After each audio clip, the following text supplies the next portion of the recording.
बिस्मिल्लाहिर्रहमानिर्रहीम. In the name of Allah, the Beneficent, the Merciful.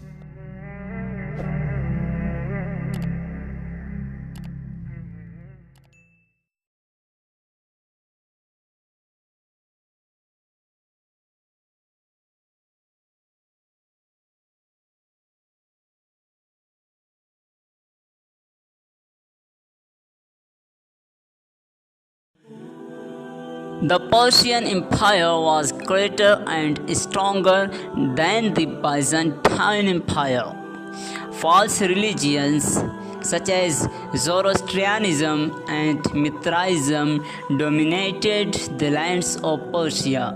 The kings of Persia, the crown would pass from father to son, were extremely corrupt.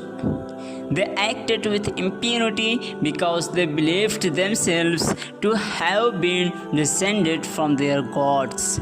Anything that was produced in Persia became the property of the kings, who would spend what came to them with almost unimaginable extravagance.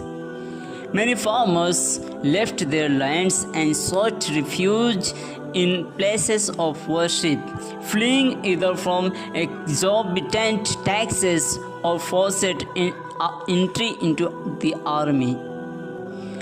For the people of Persia were used as mere pawns in the wars that would intermittently be waged between the Persian and Empire of Byzantine. And of course, the citizens had nothing to benefit from such wars. It was only the kings who stood to gain profit. Before the advent of Islam, at around the beginnings of the 6th century of the Christian calendar, India was immersed in ignorance of sense acts which were considered holy by India's inhabitants were perpetrated in houses of worship.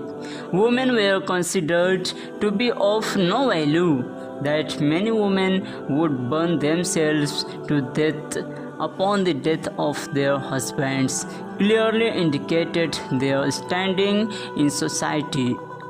And if a woman did live on after her husband's death, it was forbidden for her to remarry. India was isolated from the world, which of course led to widespread ignorance. Its inhabitants forced upon themselves absurdly strict dietary rules, and those who were considered outcasts in society were forced to live outside the boundaries of the city. Supported by political and religious law, the caste system made a clear distinction between the various classes of society. At the top of the hierarchy were the Brahmans, priests and scholars, then the Shastriyas, warriors and rulers, then Vaishyas, merchants, traders and farmers, and lastly the Sudras, artisans, laborers, servants and slaves. The law gave the Brahmans the right to act with impunity. As for the Sudras, they didn't have the right to own property, to sit alongside Brahmans, or to read religious books.